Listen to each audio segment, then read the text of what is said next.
Yeah. Take a look around you as you make your rounds. This symbolism embedded in every block in town. You got your Starbucks with the siren straight from Greek mythology. As a woman on the logo, lure you in, that's a psychology. The Christ. Other people have a limit. Weave shows the poems, every word is hand knitted. Separating the mage from the image. Calculated movements make the visions vivid. The Warriors. Well, we are back, everybody, once again for another One Grey Brick Warrior roundtable discussion.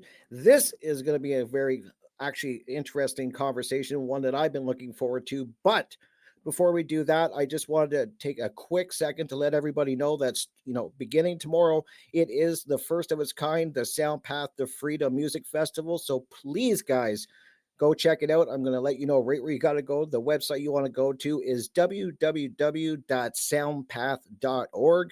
If you go there, you're going to get all the information. It's a 3-day event, so it starts tomorrow, goes right through to September 1st. There's going to be so many incredible artists there doing incredible music. It's all about freedom, and I love the way that they say that freedom does need a soundtrack, and are these artists providing that? So please go to the website, check it out, guys. So once again, www.soundpath.org. That is where you're going to get all the information and find out any things that you need to know. That's where you want to be, guys. So please go there and support. And with that out of the way, let's get into this topic. This is a great one. This was chosen by one of our fellow warriors here, and you know them all. We've got them here with us. We got Chris, we got Derek, we got Brandon, and we got Jim. It's going to be great. We even got Jerry, who's going to be providing some his little bit of information that he wanted to speak about too as well. And of course, the man who brought this topic up, and this is the power of the image. Brandon, this was your topic, so why don't you kick this off and let's dive into this very interesting topic you picked. Round number 2, since I've already recorded this. But yeah, this was a topic, the power of the image, been on my mind for beginning of the year. And when Funnel 4 was happening, Conrad Rogas had a song called Talking Image. And when I heard that song, it just resonated with me. So we hear these sayings, we've all heard this religious saying, let us make man in our image. What does that mean? Then we also, have heard these scriptures, thou shalt not worship a graven image. Of course, graven means carved or sculpted, but the whole quote, thou shalt not worship a graven image, or any likeness that is in the heavens above or that is in the earth beneath. So what does that mean? What are they talking about, this image? Of course, as always, let's define our terms. An image is an artificial representation of something, of likeness, a figure, a reflection, a statue, a copy, an imitation, a picture. So it is a representation of something in reality. An image can be a symbol. It can be a picture. It can be a photograph. It's usually something that is visual, So we have the word image, and then we have also the word imagery. I'm going to be using those two terms synonymously because the image is representing something that's kind of singular, but imagery is talking about a more of a broader sense, something that's has a deeper connection to, how the senses, a deeper connection with the, how the emotions. So I'm going to be using those two words kind of, interchangeably. So an image can create thoughts, and it can create mentation. When we take in these images, it creates mental activity. We remember certain events and certain experiences by way of images and imagery. When we recall a childhood memory, when we have that image in our mind of that experience, it connects us back to that place and time. So an image is what connects us to that memory of that experience. Even when we dream, we don't usually remember the words or conversations, if that even happens at all. It is the image that that we will recall. And we have these sayings, a picture is worth 1,000 words. You know how that was in like the late '90s, or early 2000s. You know when we had the Polaroid, cameras, and then you would have to, take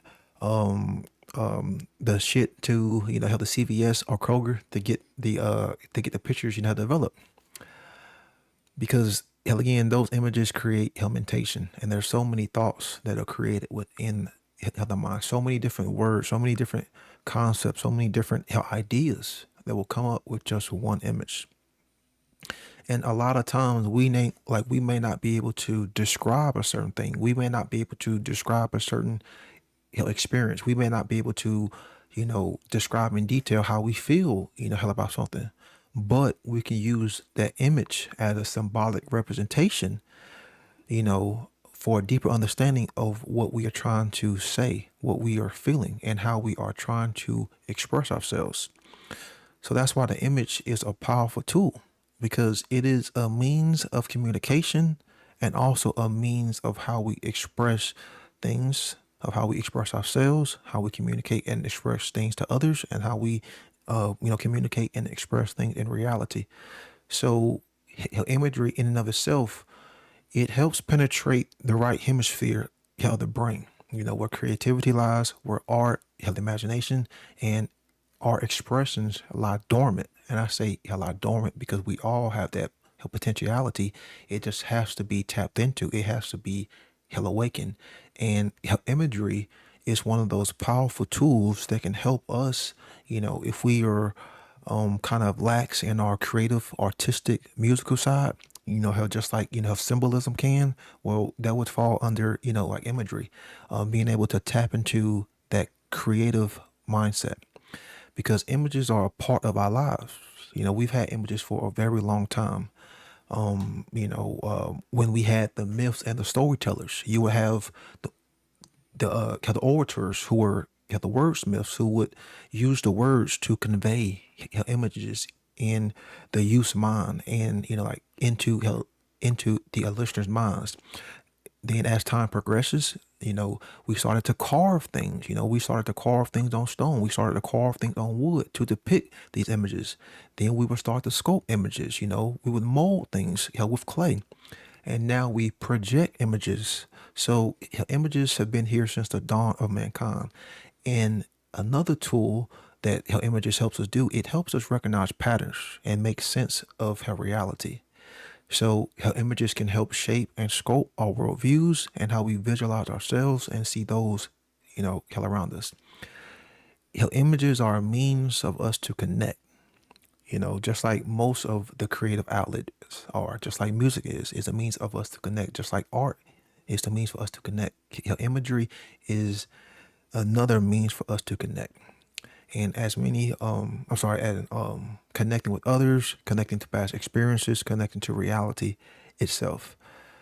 And images also help us see the bigger picture, being able to step back and see things from a different perspective, getting us to put ourselves in other people's shoes. So images help us shape our perception and how we view a lot of things, allowing us to have a more integral experience. And I'm gonna pass it on to Derek. Oof. Yeah. So, thinking about a lot of things in regards to images and imagery and, picture, motion picture, right? And where am I broadcasting from?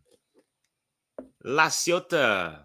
And if you're familiar with the Lumiere brothers, you might have learned that, this is the place where they filmed apparently the first ever, quote unquote, motion picture, live film type of thing, titled The Train That Arrives in La Ciotat.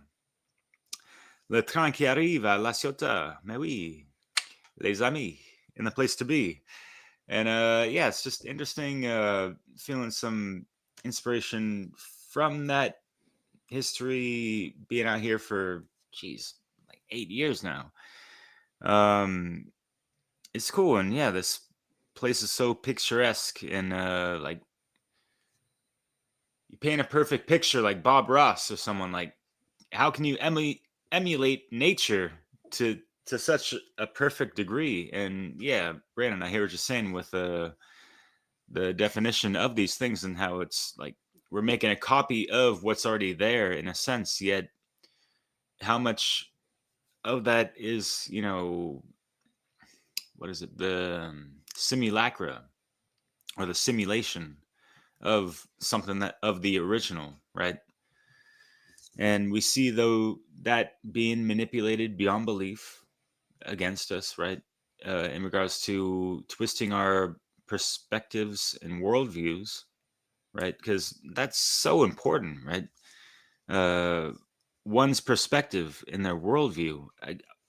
Are you able to have a objective perspective to see the objective reality of this world, to understand the objective truth of these things, and to be able to navigate in this life with objective morality, like moral principles that are just, it is what it is, and this is how we operate. It's,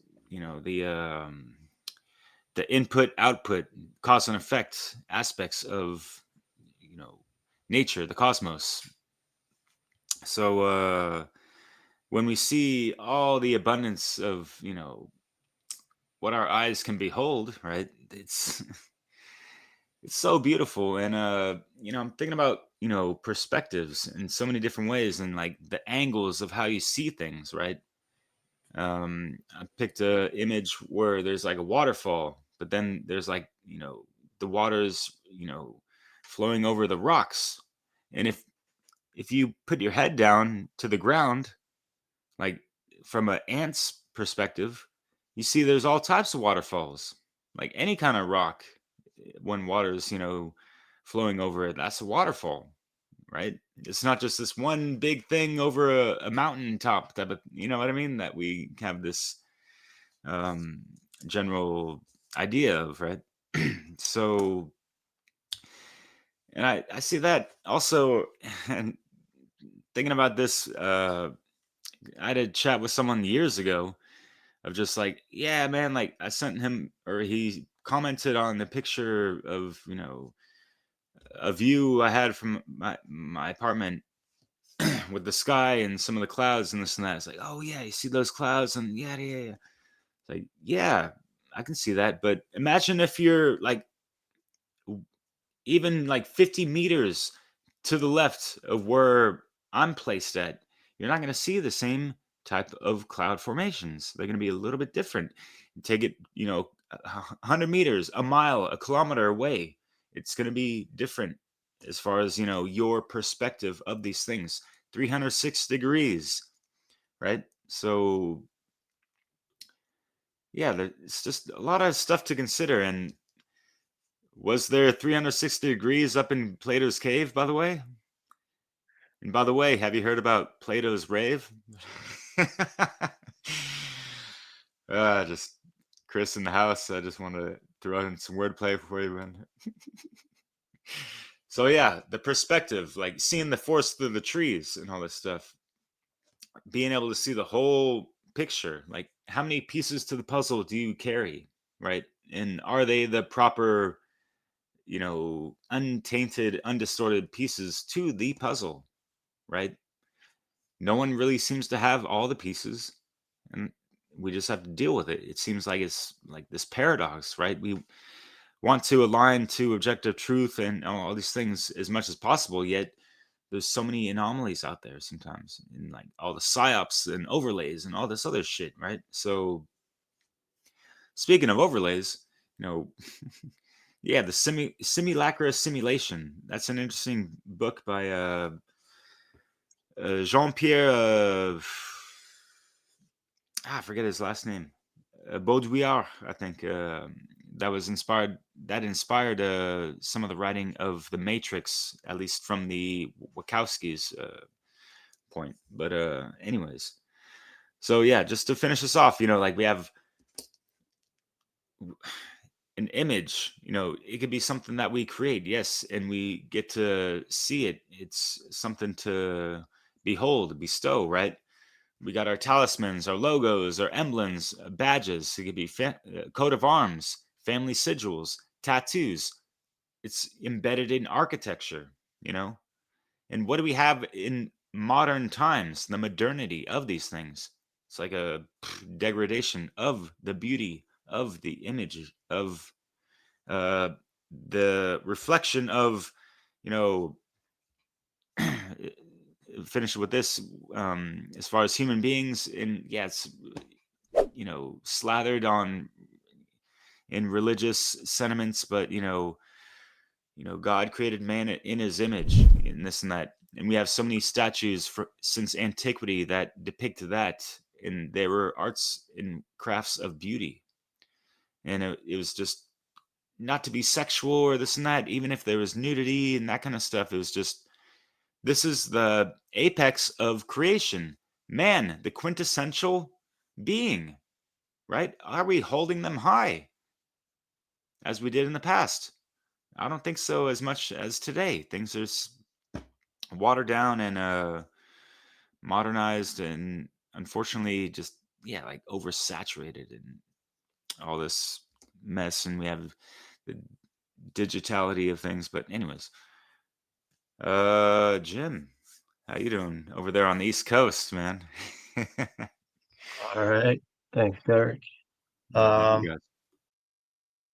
when I was thinking about images, um, how images don't show the whole picture.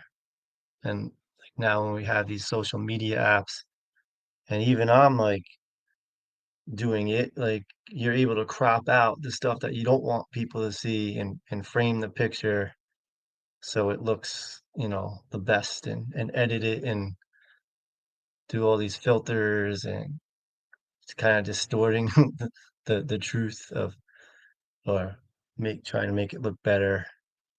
I remember when I went to the pyramids and in Egypt, right? The Great Pyramids, and like I was surprised, like how like usually when you see pictures of the pyramids, you just see the pyramids, but you don't see like the city and all like the pollution behind it. So I was taking a lot of pictures of that, and that was like 20 years ago, just because I was like, wanting people to see, oh yeah, it's not just like in the middle of the desert or whatever. I don't know, like a lot of people know that. So, um, and then right, like people will post their pictures, their images on Facebook of them like on vacation or like only the good thing, the good stuff, like everyone's smiling, the family, but meanwhile, like 5 minutes later, everyone's fighting, but so they're portraying that image, uh, not the picture image isn't really telling the true story. So people do use images in that way. Um, Also, I have been thinking about when I used to travel, there was one image that no matter where I went, and I went to some like really remote areas, there was one image that was always there. Can you guys guess what it is?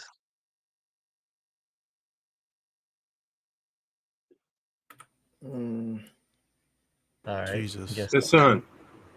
Coca-Cola. Coca Cola. Coca-Cola is everywhere. No matter where you go in the world, you're gonna that's one image that you're gonna see, right? And then I was just heading upstate last week, a few hours drive, and as you're driving up the road, you always see McDonald's. Like these so logos are always a big part of like images, like imagery we see in our life, and reminders of like we all have kind of memories of these companies and corporations. But um, so as you're driving through the forest, you keep seeing these patterns of culture at the rest stop, the food exits, right, for McDonald's and all the other restaurant, and those are like symbols for food, and those are like the patterns we see for food now. But I think about like how in the past, before, we're so inundated with all this imagery and all these signs, like way so much more. We just like even take it for granted, or we don't even realize how much. Oh, it's like so much, even more and more and more, especially with the phones now and social media and all that. There's so much of it. But back before even television and a couple hundred years ago, people weren't so inundated and they recognized patterns in nature for food. So they knew like which mushrooms were okay to eat or which plants out in the forest were good or were poisonous or not. So they were able to keep those images in their mind and remember them. And they had to know those patterns to, um, survive. And it was good for their health and all that. And I was looking into that a bit. Now there's like a new term called plant blindness, where people can't even like recognize like food or medicine out in the especially like indigenous cultures that used to always know it. Like now, like the younger generations now, they don't have that anymore, and they're driving down the road, and their patterns of they're seeing as far as imagery for food is McDonald's and all the logos for like those fast food places. That's like those patterns of culture have replaced patterns that you could see in nature. I uh, just something I thought that I'd speak about, like logos and that, um, how much we're affected by logos and then we're always, we're making thumbnails and we're trying to use these imagery to get our point across as well. So yeah, it's an interesting topic. I was curious to see what Brandon was going to say, and it's like I said, something that it's just like such a part of everyday life that's like you don't even like think about it. Um, yeah, one last thing is where I live on Long Island, and I think it's because I'm on Long Island, because I don't think every state has this, but I can play a game where I can drive down the road and get for a minute without seeing the American flag. I've never been able to do it. I can't drive down the road without seeing an American flag somewhere like within a minute. And I think it's because of 9/11, because and like a lot of people are affected from that around here. But ever since 9/11, there's every gas station has like 20 American flags. It's like there's American flags everywhere. So, I don't know. It's just imagery that's just as you're driving down the road, it's like just things that I'm seeing all the time. So I'll pass it to Rick. To me, then, wow, you guys bring up this was a great topic, Brandon. It really was, and I think we probably all think about this a lot. I know I do. I always think about imagery and the power of it. I don't know if that's because of the artist in me or something. I don't know. I just find imagery really interesting, especially yeah, I think that imagery is so powerful when you really think about it. You guys have all made great examples so far of what I'm thinking of the power of imagery, and I would say probably in this realm, imagery would be one of the, if not most powerful, when you think about it. And Brandon said it at the beginning, like these. I think of my life as images. When I think back, it's like in at least for me, I think of it in like image like slides, these moments in time, and that so there's something with imagery that's fascinating to me. And um yeah, I think it's most powerful. And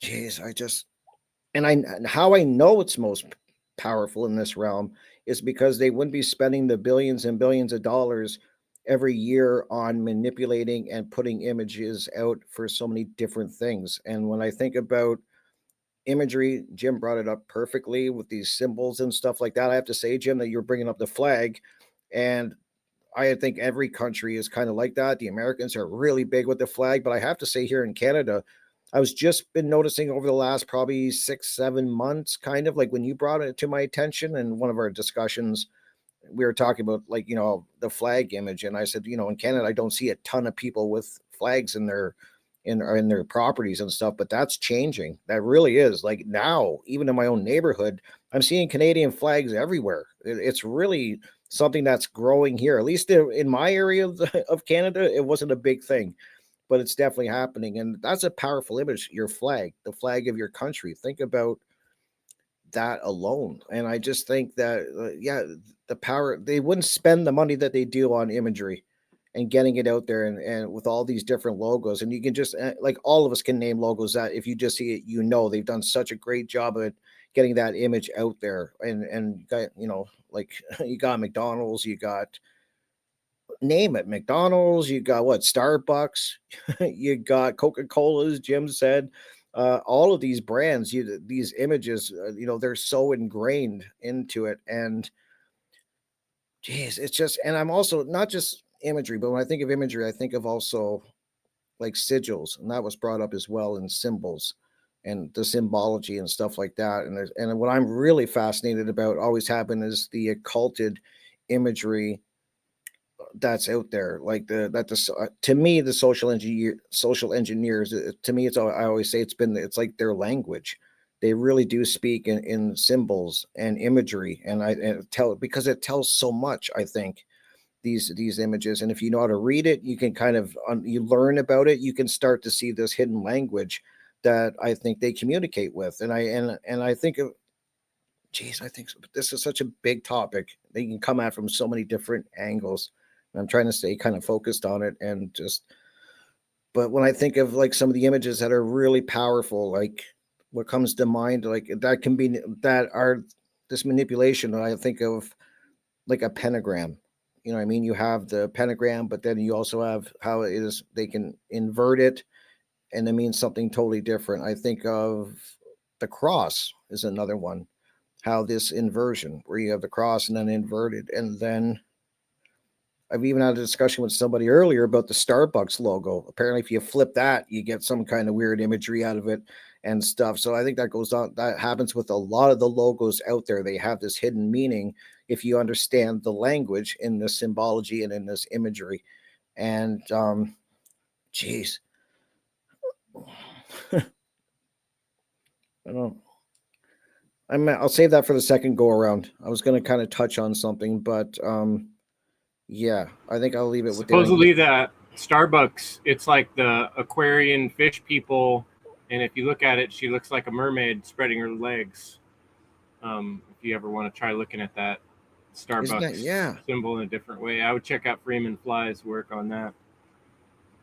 Yeah, like, isn't that crazy? Like, yeah, like all these, and the more you look into it, as you just said, Chris, like you start inverting things, and I would encourage people to look up a lot of these images and then kind of the meanings. And it's such a big thing when you kind of, once again, you look at it for the first time, it's overwhelming when you start to see all the imagery and how they're manipulating it, and it's only getting worse there. That's how I keep saying, it's powerful because they're manipulating it so bad, to the point where I worry, when are we ever going to, maybe we're never going to truly see something authentic again. That's what I worry about. Like they manipulate it they've been manipulating it so much that it's going to be hard to find anything that's authentic, that's genuine, that's pure. And that disturbs me. And I think of that with the health industry and all of these things, where this is all these images that are manipulated, and how they steer people in wherever they want by this imagery, this false imagery that they put out there. That's so damaging and powerful if used in the wrong way, which it seems to be at this current state in history. It is in a lot of ways. So, but I'll leave it at that, Chris, and then I'll come back and wrap up what I wanted to say about that. I'll hand it over to you because, yeah. Thanks, Rick. No problem. Thank you. Yeah. Picture this, right? Picture yourself on a beach with your feet up, the drink in your hand, right? You conjure up this image, right? Conjure. Let's talk about the word a little bit. What came into my head, I like the green language. My mind always goes there first, like Derek, the The mind is climbing, looking for more rhyming, that kind of thing, on the right timing. But I'm like, I mage. What's a mage? So I looked up mage. That's like these sort of ancient times mystical people that were magicians of sorts, right? Magician, mage, magician. That's where that word. They both come from a similar root. And then I looked up the word image, the etymology, and there's some interesting.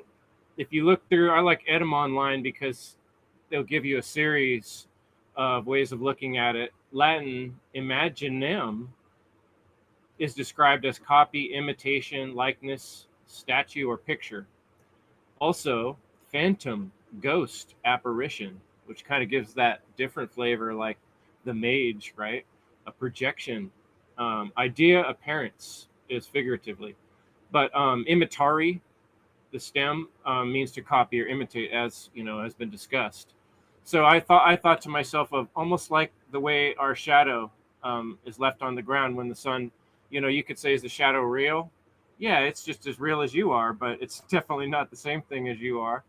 And what's interesting about images is, like Brandon was describing, there's these still shots. Do our memories or even seem like they're these shots? And often when I search through my memories, I almost find these like moments, and it's kind of like a still shot, but it's somewhat abstract and hard to get a hold of. And the thing about that is that reality is not standing still, and it never is. It's always changing. It's dynamic. And that's one of the most amazing mystical things about this reality that we're in, is that it is never still.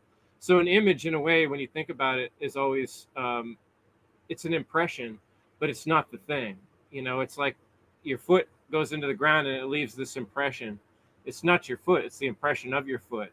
And the problem with modern viewpoint and belief systems, be it government, schools, educational systems, all these things I describe as the walls of the Tesseract, are inventions of ways of thinking about things, ways of imagining things. And I always think of imagination, right? It sounds like I mage nation, or I made a nation. I made a nation. I make a nation.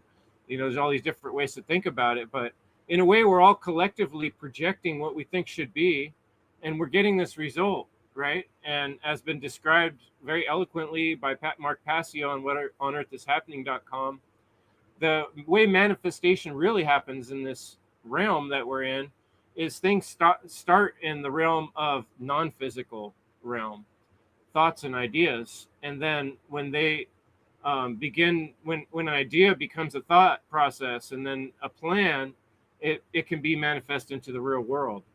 And so it always happens in that order. And that's where we kind of look to Plato's cave and we think about the projecting the shadows on the wall. But this whole reality out there that's other than that, a whole nother thing, a whole nother world that's way more 3D and way more bright. And so that is the actual truth of the reality, that we are in a matrix type situation, because the mass of our world around us is really way over focused on the material world. That's part of the mental condition that's causing the problem, is that we're not seeing that reality is more so about morality. It is more so about love and care than it is about physical things and images, right? Those are just little tools we use in the process of learning care in this realm, in these bodies, right? And of learning to experience.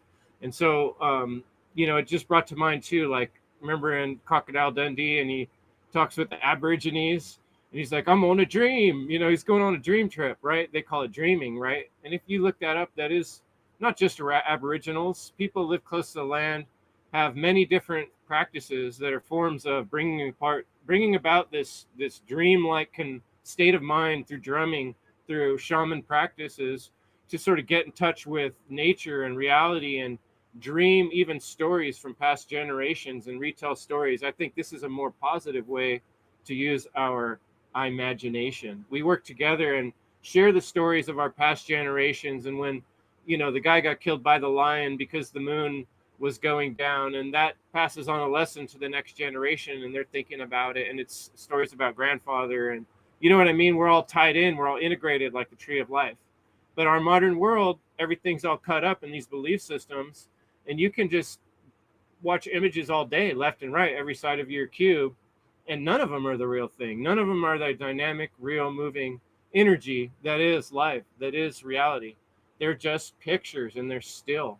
And so that was the main point I wanted to make, that the difference between the natural type of imagining and dreaming and the type we're actually experiencing, which is more of a hypnotism trick of mind control, of getting stuck in belief systems. So I think we're going to send it to Jerry, and then when Jerry's done, we'll go back to Brandon. Hello, guys. I am ready to give my talk on the power of the image. So, images. We first started using images when we were cavemen, and we drew images on the wall, and that's how we communicated with each other because we couldn't talk yet. And we also use symbols to communicate messages and truth and pass it down through information through generations. That way the information never got lost. Or some say that we drew images because like I said, pass down knowledge throughout generations. Because information is that important. So with images, they are used in marketing, and they can be photoshopped, and images are powerful, and I'm going to give an example or two examples of how powerful they are. Emmett Till. When the images of Emmett Till was released, that ignited the civil rights movement, a revolution. And also when the images of, what's his name, the person basically that started the Black Lives Matter movement, that all came about because of images. So they're very powerful. George Floyd was his name. Okay. And well, images can be used for good or bad. And in the bad sense is that it can be used to indoctrinate, to use for brainwash. I mean, I would just say for people to be a part of the herd. For example, during COVID, or they can use it for blackmail. You have politicians getting caught doing things that would ruin their career, essentially. So, I mean, so yeah, very powerful stuff. And right now, I'm talking mostly about the external image. I want to talk about perception. So, I saw this video of someone who was pretending to be Barack Obama. It was a TED Talk, and people treated him differently because people saw him as the president. But as soon as he stopped pretending to be Barack Obama, as soon as he stopped dressing as him, and he was being himself, people stopped treating him like a president, with, I guess, putting him on a pedestal. And instead, they didn't really pay him any mind. And that is unfortunate. Or, I mean, that just goes to show how powerful the image is. And so be wary of how people present themselves. And I guess the what I wanted to say when I mentioned that is, it's crazy because, I mean, I guess just don't judge a book by its cover, right? It doesn't matter what color your skin is. What matters is the content. Okay? So I'm sure there's something else important here I wanted to say, but I'm just gonna keep moving on. Yeah, I would say dress how you really feel inside, dress authentic, don't be copying people or dress. I mean, just put some care into how you dress. That's gonna go a long way. It's gonna give you confidence and just lift you up. And I'm going to talk about the internal image now. How we look at ourselves internally. So, me, for example, there was a period of time where I thought badly or wrongly about myself, and that didn't get me anywhere. So, I'd recommend kind of speaking to yourself kindly and start picturing yourself as someone who's strong and successful, right? And I would just also mention something very powerful is the imagination. How as kids we have a lot of imagination, but later on in adult life we kind of lose it, perhaps through indoctrination, but it's important to have the imagination because we can't change the conditions that are here without the imagination first. And I read The Power of Imagination, or actually listened to it by Neville Goddard, and I almost fell into the trap of the the law of attraction, right? The That's portrayed by The Secret, and I had to get back on track to understand the real law of attraction, which is as you think, so you feel, and so you act. So it's very important to act. And there's a good quote I heard while I was doing research by this photographer. I think his name was Devin Allen. I mean, I'm not too sure, but he said if he's talking about photography, he said, capture, and I'm just kind of, this isn't word for word. He said, if it's gonna change history, capture it. He's talking about the image. So that goes both ways, externally and internally. And what else would I want to say? I'm sure there's something. Yeah, I think that's all I wanted to say. So, yeah, if you have any more questions, you can reach out to me and just be mindful of what you're consuming, right? So let's stop consuming as much, start creating. Peace. Thank you, Jerry. Um, as Rick was talking, um, the idea came into my mind. It's not even an idea, but it seems that images have a deep connection with our unconscious. Obviously, because that's why they're so powerful. That's why we remember our experiences, our dreams by way of images. And of course, our thoughts, that long term memory is stored in our subconscious slash unconscious. So earlier, I was talking about the orator and having those skills, being that wordsmith and having that verbal judo. Well, like I was saying, in ancient times, how having a honey mouth was considered a gift. It was a wonderful gift. It was an art because it allowed you to take speech and use myths and storytellings and be able to elaborate and embellish to sell these stories, to plant these stories in the listeners' minds. I always called it the great grandfather energy. Chris has it. How Manly P. Hall, how had it.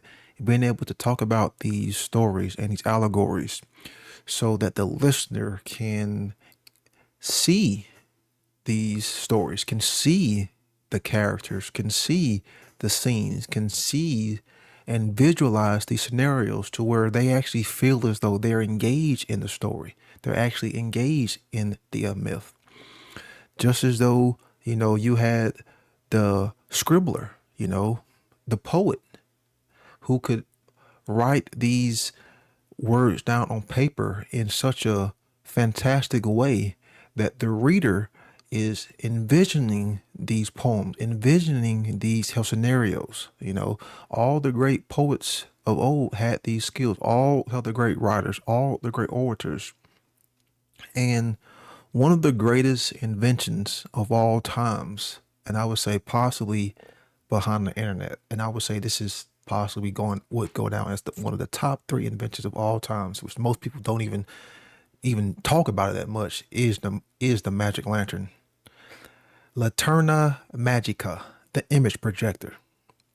And the reason why this was such a transmutative creation is because you could take an image and project it onto a wall. You could take an image and project it onto a screen by using, her lenses are one lens and a form of her light source. You had a transparent picture, you had a transparent image, you had a transparent painting. We all know what the magic projector is because if you go into any form of schooling in the past 200 years, they all use projectors. We all remember those old school, projectors, and you will have the translucent image. You have to put it upside down and it would display a image. Where do you think we've got a lot of our cameras and movie equipment from? The Laterna Magica was created in the 17th century. The original creator is still unknown, but it is speculated that it was created by the Dutch inventor Christian Huygens. My Dutch is extremely terrible. But there was another inventor by the name of Athanasius Kircher who have said to have helped improve the design. Some people may have said that he created it because him and Huygens, you gotta put that Dutch in there. I'm butchering it, but they were good friends. So some people say that Kircher, who was a Jesuit, possibly will go down as one of the top 5 Jesuits to ever have existed. But, they talked about this device in a lot of their occult teachings because this obviously came out of the occult schools. That's why it was called the Laterna Magica. And what this did at the time was, in the 17th century, when people were very superstitious, you could project the image onto an actual screen. This was life-changing because they understood the power that came along with that. And there was a very allegorical story from the Arabian Nights called Aladdin and the Magical Lamp. And I've always found that story to be symbolic of what the dark occultists were trying to do. And if you're familiar with Aladdin and the magical lamp, I'm not going to go into full detail about what the story, but the quick rundown is you had this evil tyrant and he heard that there was a magical lamp. This lamp could grant wishes by way of projecting a genie who would grant you whatever you had desired. So he got a peasant by the name of Aladdin to go and find this magical lamp. So when you look at the words lamp and lantern, they are damn near synonymous terms because they both have to do with light. Light was symbolic of knowledge. Knowledge is food for the mind. So again, we're talking about mentation. We're talking about the mind. Well, if the lamp was able to grant wishes, what has always been the biggest wish for the dark occultists? to eliminate free will. So being able to project the image onto a screen, onto a wall, also means with enough time you can project images into one's consciousness, project the image into one's minds. So when you look at the term wish, a wish is something that is usually unobtainable, but you still yearn for it. Well, a desire is something that you deeply want. So a wish and a desire are not the same thing, but they are darn near relatable terms. And when you desire something, it's usually going to be on your mind a lot. It's going to be running through, your mind. It's going to be on your mind a lot. So you're going to crave it. So when you have in the story able to grant wishes, hell again, if you can project the image onto a screen into one's consciousness, can't you also grant them wishes? You can fulfill their deepest desire, you know? So we see the image being projected of the ideal man and the ideal woman, something that most people desire, something that most people wish for, something that most people yearn for, something that most people crave. You go on these magazines and you see, like how the male, with the six pack, or you see, how the woman with all the Botox and all the surgery, like the fake boobs, the BBL, creating this false image in people's minds. And then subconsciously, they're like, oh, I desire that, because with the image comes along other things. Then they attach themselves to that image. They connect themselves to the image because they yearn for it at a subconscious level. But it's not obtainable. It's not obtainable. So then therefore you try to harmonize with the image, but you can't, because that is a proxy. That is a fake thing trying to fulfill an inner, deeper, darker desire. So what does that do for the individual? Well, it usually leads to, negative consequences, a lack of self-worth, a lack of self-esteem, a lack of self-love, more self-hate, because they're trying to be something that they are not. A lack of self-confidence, a lack of self-respect, a lack of self-worth, a lack of self-care.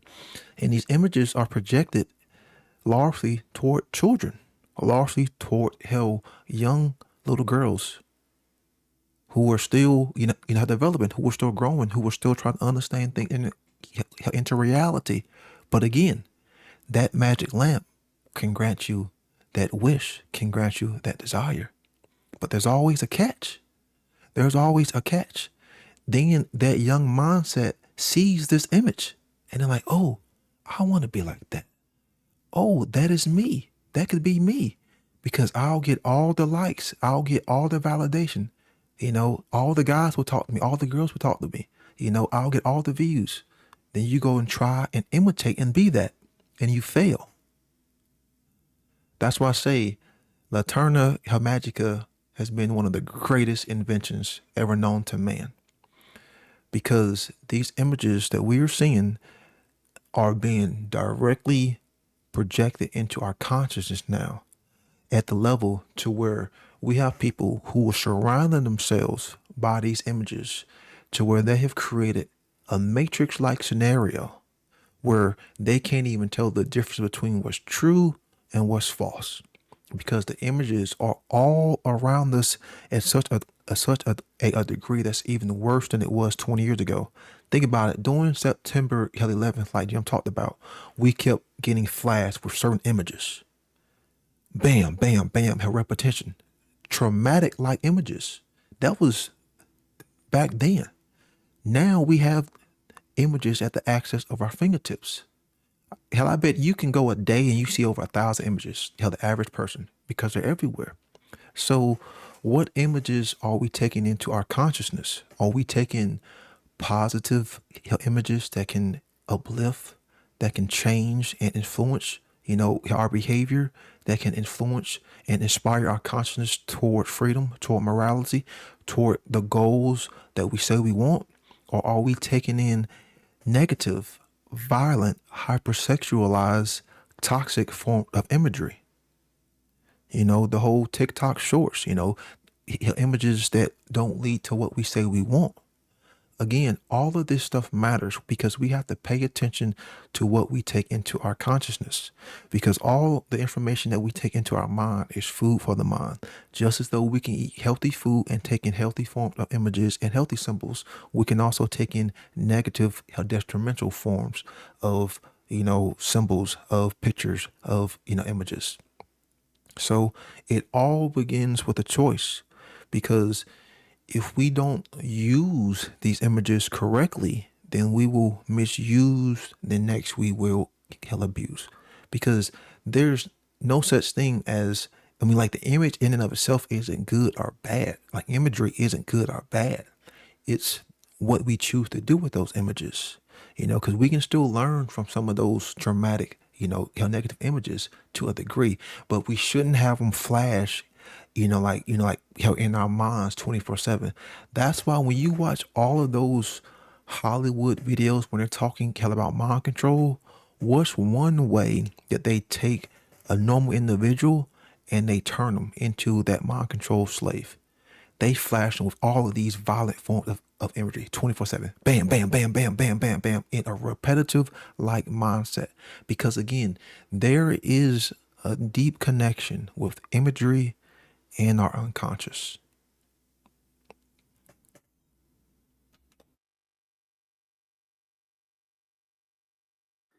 Yeah, me thinking about Clockwork Orange, with the guys like, but he was shown other images, to correct his violent ways, but, insidiously in all that nefariously enough, the media is doing that with feeding us, all types of bullshit slop. And we have the AI generated slot machine going on. It's not like a dime a dozen images per minute or second. It's like a dime a thousand now. But, you know, folks that have a proper consciousness, like Chris, is using those tools for the, proper usage. Uh, wow. Wow, Brandon. That was a really cool thread you brought up in regards to, yeah, the lantern, the genie, the projections, and this and that. And it's just the whole part of the mind control. And it's like that next step, like showing the distorted images or things that, the controllers want us to see, to kind of craft and carve out our behaviors to their desired effect and that kind of stuff. And yeah, it's sad that I mentioned this in another Warriors video of, you know children grow up, they can name, a bunch of, corporate logos, but they can't name 10 different trees in nature. You know what I mean? So there's a disconnect from nature there, right? So yeah, imagine, right? Yeah, Chris, uh, I'm really glad you did that play on words with the Magi Nation, right? And yes, we cannot separate the mage from the image, and this is not a scrimmage. This is real life, y'all. So we're here to awaken those dormant senses. And what have I done on my channel, Awaken the Mind, with the audio visual aspects of my work is to that desired effect. Because I do recognize a lot of power in the images. And that's kind of what I'll admit this straight up, guys, that, like, yeah, the images have taken hold of me a little too much. And I'm overly captivated by them to the point where I choose watching videos over reading books. And this is a bad habit I've had over the years, because I remember growing up reading books and just letting the imagination soar, and like you're having images in your head when you're reading words, right? That's it's that's magic, right? So yeah, things to appreciate on the positive, take heed on the flip, because we all know that the controllers love to pervert and invert all that is good and just, that is there as far as, conscious human expression, right? So, yeah, look at all the colors, man. Holy shit, like have they not spent billions into, the R&D, research and development of Oh yeah. pinpointing, the airbrushing of magazine images, photos, and color coordinations and all this stuff. But this is old news. Like we can take it to the tarot. They had specific, especially the Rider Waite tarot deck. They had specific colors, because they understood on an occult level what colors represent and kind of what they allude to. They give off a specific type of frequency, vibration, right? And we can interpret that collectively, right? So, yeah, it's just, is that not powerful? Have you guys not looked at any kind of tarot card and be like, wow, yeah, that one image is telling a lot, you know? And what's the most watered down phrase that we've heard? A picture is worth 1,000 words, right? What words are being accurate to the actual image sometimes, So yeah. But yeah, I like Brandon, he said in the first round of how, yeah, images, they can stimulate senses, they can awaken them as well, right? So that's the power I see in what I try to, incorporate in my works, and understand that on the flip side, of course, they're, using the power of the image to, keep us asleep and all that stuff, turn us off, and kind of water down some of our imagination and make us, like, we'll think for you, like that kind of stuff. We'll show you all that, like all that hypnosis crap. And yeah, because first impressions stick like glue sometimes, and that's what part of that R&D that they spend so much money on, of like trying to get the perfect image and like the perfect thumbnail, the perfect fucking like 5 seconds of any kind of video you're gonna click on fucking YouTube and all this stuff. Like, whoa, settle down. What happened to the what we've been talking about for the past 2 years of the craft of the art? Things can be a lot more subtle and just in the moment, happening naturally, organically. It's not just it's like overly manufactured motherfucking bullshit on the assembly line of content creative fucking YouTubery bullshit. Fuck that. So not to rant on for that, but but let's take it back to ancient times, because yeah, Brandon, I'm feeling you. And imagine Michelangelo. Imagine being his apprentice. Imagine just, spending weeks or months, next to him, watching him do his meticulous art and painting. These things took a long, long, long time. And in the digital age, we can easily take these things for granted, right? So, what is our foundation based off of? Who who are the shoulders of giants that we're standing on? And are people taking a dump on them, by the way, sometimes? Because folks need to check themselves and, get more than just some fucking toilet paper and whatever. Anyways, so just going to finish off of, yeah. I wish I could be a proper artist. I can't really draw much myself. I have a lot of respect for those that can do those things, including my sister, Uh, but yeah, thinking about old school animations and that kind of do those older Disney movies seem more authentic than, the more newer modern versions. Like, oh, we have so much technology now, yet it's lacking some of that human element, it seems. And that's kind of the missing ingredient in modernity, it seems sometimes. So stay human out there, y'all. And yes, be the mage in the image that you're trying to see in your life. Write your book of life. All that stuff. It all ties in, all that stuff. So yeah, pass it off, Jim. What's good, yo? Yeah, you were saying how Michelangelo, like how long it took for him to create those images, but I don't think anyone's mentioned yet that when it comes to images, we process them in like a tenth of a second.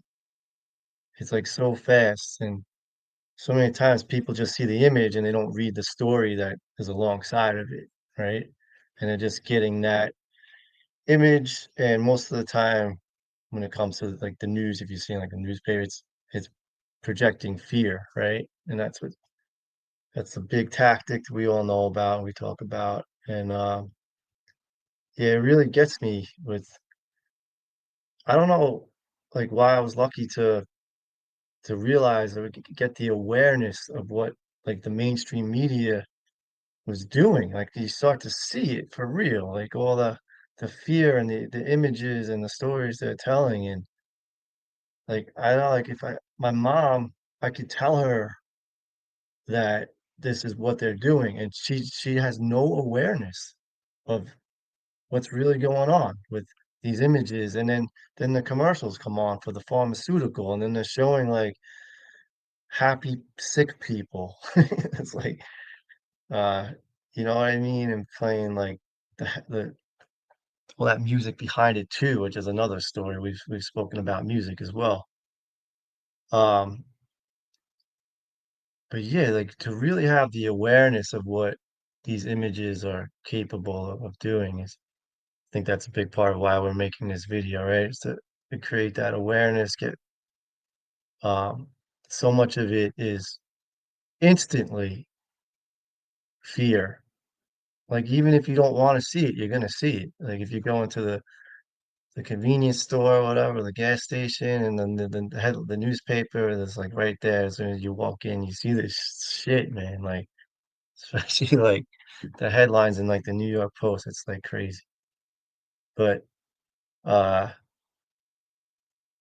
yeah, it also made me think of that movie They Live, right? Which is like in the 80s or the early 90s that came out. And, like something like that was like so crazy, so like out there and bizarre. But now it's like, yeah, it's like people are waking up to like that what's behind those images. What are those images really trying to get people to behave and be like Brandon was saying.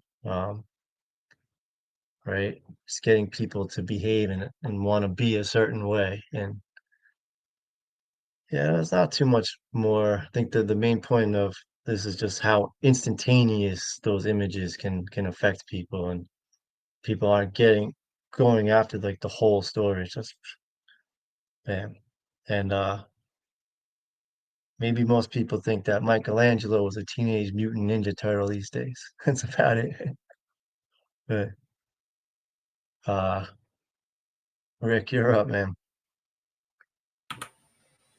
Why, thank you. And once again, gentlemen, this has been such an interesting topic and conversation. I really am enjoying this because this is, once again, things I really like thinking about and have thought about. And I would, what Jim was just saying, I would say, you were bringing how like quickly images can affect you. And I would even say, you don't even have to see the image. We've learned that with subliminal messaging, where they did experiments in movie theaters where they do it so quick, flashing these images, but the subconscious mind picks it up, and it does affect. It was affecting the sales. They would flash like popcorn or pop or whatever, and they would. It was this subliminal imagery that they were casting that your eyes aren't picking it up and you're not seeing it, but your subconscious is, and it does affect you. That's so powerful when you just think about that aspect of imagery alone. So I love that Jim brought that up. And once again, Brandon, you bringing up the magic projector. That's so cool. Like when you think about that, and you make a great point that, because I was thinking, like, as you said that, I'm like, what did we have before this magic lantern, like this magic projector? Well, you would have like I guess written word. You would have art, so you could express yourself through art and writings, and then maybe even stories, like verbal stories and tales that you would tell, I guess, around the campfire and stuff like that, and even music. I guess I'm just trying to think of different ways we would bring images that we have in our mind to other people, and then the creation of this magic projector just would change the whole game. And that is so powerful. Oh my god, like think of that, taking those images and actually putting them on a screen before somebody, and getting that out, and which it, like as Brandon said, it changed everything. Like it changed the shape of everything, which has led to where we are now, and then to internet and stuff like that. So wow, that's another whole topic right there. But geez, really cool the points that you guys bring up. That's what I love, because you guys come at it. We all come at it from kind of different things, and it comes together beautifully. And Derek, you do amazing imagery and stuff like that. You are way more creative than you give yourself credit for, my friend.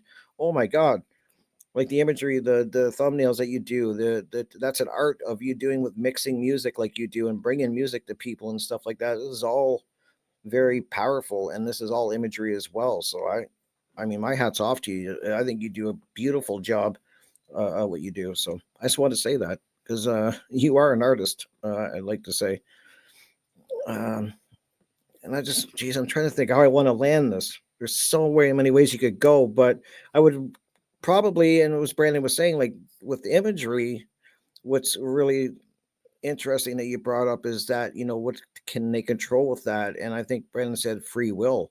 Like you can actually manipulate people's free will and shape it. Gee, yeah, it's just, yeah, think about that. I just think about that. And when you start diving into this and thinking about it, you really start to see how they do, how kind of like behind the curtain of what they're doing. Like the Wizard of Oz, you get a glimpse in behind it when you see it, all the things that we've mentioned, and then looking at the symbology and the inversion of symbology and all this, what we're discussing, you start to see behind the curtain, and it becomes clear of how they are manipulating people with something that is so powerful. Once again, as I said, they spend billions. So much research goes into all of this, into affecting the images that we see in whatever form it would be. And there's so many different ones. And so I would say, when we think about all these images that we are all bathed in and are all susceptible to, and they're around us 24/7 pretty much. Uh, that's, and I think of who are the biggest um, users and using it to its maximum effect, good or bad. And we kind of all touched on that at some point in this conversation. Who's using this against us? Hollywood, definitely. Like Hollywood industry is filled with imagery, obviously. I would say the music industry, really, I can't think of many things that aren't affected by this, but I'm trying to think of some of the big ones. Definitely, as somebody said, the beauty industry would be one that would really stand out. And then definitely government, and especially religion, all using imagery to manipulate us. And once again, as Brandon said, manipulating our free will and steering us like those. And I would say, how are those images that you are taking in?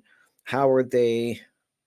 How are they affecting you, changing you, and are you even aware that they are? Like, are you putting any thought into this, that they're even affecting you, and that they do have control over you to some degree? I think awareness is really key to all of it. Knowing at least what they are using and the tools they are using against us is really important. And I would say then we get back to, because if you want to become aware, this kind of ties into, if you're not aware of it and then you become aware of it and you've built your image on this, on the things affecting you around you, you become aware of how this manipulation is affecting you, and your life,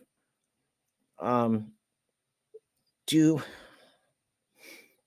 if that's your foundation, are you strong enough to tear that foundation down and start rebuilding one, a true foundation, a solid one that's built on obviously objective morality and principles and ethics and all these things that we talk about on natural law, all these things? Are you willing to take down this false image that has been forced upon you through imagery? Once you become aware of how they're doing it and that it is affecting you, are you strong enough to tear that down?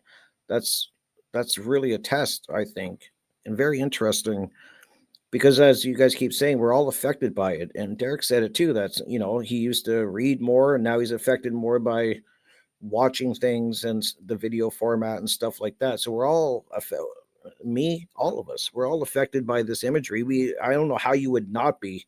You'd have to, I don't know how you wouldn't be at this point with the way the world is. You're definitely going to be affected by it. So, um, yeah. Did you build it? Are you strong enough to build it? Like, did you build your foundation on this false imagery? What they're telling you is you should be thinking. What you're seeing is what you should be. Because I think of that too. I think of like how they have this, through this imagery and this manipulation. They're telling you what food you should be eating. They're telling you what movies you should be watching, what music you should be listening to, what's beautiful, what's not beautiful. Um, it's really everywhere. And so, yeah, I would then also say, once again, foundation is key. We have to have a strong foundation when it's not built on these false images.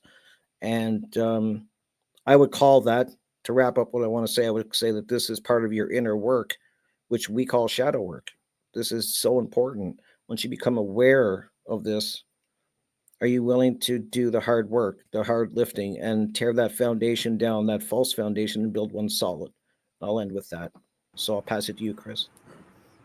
Thanks, Rick, because that actually ties in really well with what I've been thinking about, the difference between natural law and human invention. Natural law is pre-existing, inherent, built in, right? We discover principles. We don't invent them, we discover them. Inventors, though, someone like Tesla or some of these amazing people in history, as you were discussing, Da Vinci, had ability to kind of dream and see things other people can't see with their own initiative. And like Tesla described seeing things in dreams, just like I was talking about the Aboriginal dreaming. So when we think about the natural environment, it has its own imagery, the most fantastic imagery of all time: the stars, the sky, the mountains, the world all around us. These give you visceral, emotional feelings. Generations of people staring at stars, whole thought processes and different types of dreaming came out of that, right? And so let's bring it down now, though. I mean, that's all about the aggregate, all of us communal. We're all stuck in these traps. Yes, this is a big problem. What do we do about it? How do we personalize this problem and transmute it and start working towards the solution and be on the positive side of the imagery, getting back to the natural recognition of principles and what is the most amazing imagery out there, right? And I think that thing that Brandon you're talking about, it kind of brings to mind this idea I've called the crystal, right? The divine crystal, our interconnection to the great all. And we can almost see it as our lamp too, because we actually do emit light as beings. We emit light. And so we have the ability to change things in this realm. I'm thinking about Minecraft. My kids got real into Minecraft when they were kids. And when you start off in Minecraft, like if you just delete the whole game, start from nothing, like you got nothing, you're just out there with your hands, right? And you got to like chop at a tree until you can get a piece of tree. And then once you get a piece of tree, you can make yourself a little work stump. And then once you get a little work stump going, you can, go get some, you got to build from nothing though, right? And that's the like what reality is made of, is what I described, the non-material principles, that natural law, the inherent aspects of reality. So we need to go back, strip away all the BS and go back and then ask ourselves, what am I identifying with? Because a lot of this does, we did that talk about the ego. What is the ego? Everybody sees in the modern world the ego as a negative thing more often than not. It's often brought up in a negative connotation, partly because of all these projections of images we've discussed that have said, oh, men act like this, women act like this. Look at these pictures on the screens. They objectify women. They make men look like liars, constant liars and braggers, right? Who can't really back up their stuff. And then these doctors advertising cigarettes and the Bernays or the masks, stay home and wear your mask billboards and feel weird if you're different than others. These all objectify people and put them in the classifications, and they make people get sorted into smaller boxes. But we need to reintegrate and ask ourselves, what am I, and what am I creating? And when we start doing that in a very real way, it's way more difficult than watching images. We're creating our own image of what we want to be. And that is the big lesson of why we're here in this realm. It's like Minecraft. You get to create the story. Yeah, you're given certain cards and aspects, but you get to create now. You get to co-create in this reality by thinking and then internalizing and then expressing through your rhetoric and through your body. I can actually build a house. I've done it, and see the finished product.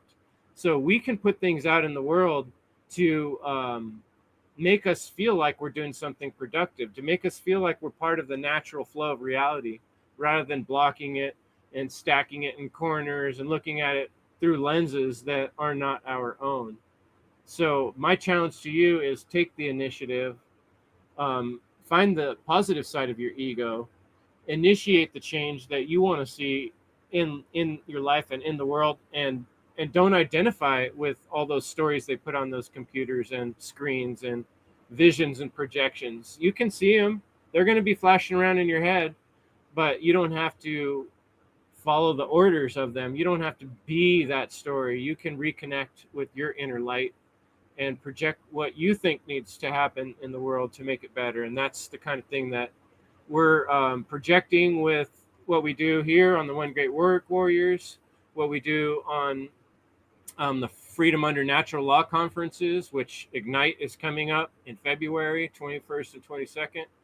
And what's happening this very coming weekend in Philadelphia at the Sound Path for Freedom, which I'm going to be there to see it live in person. And that's an image I want to keep in my head. And I'll be snapping some images while I'm there, trust me. But I've noticed a lot, even with that, taking the pictures from being a dad, taking pictures of my kids. There's an aspect of it that takes you out of the reality of being in the moment when you're looking on your device to check your picture, And so even there, we have to find balance, right? It's neat to save these images, but you're missing the real moment, which is dynamic and moving, and it's not instantaneous, like Jim was saying. I think we need more images of Jim in the world. I'd call them Jimages.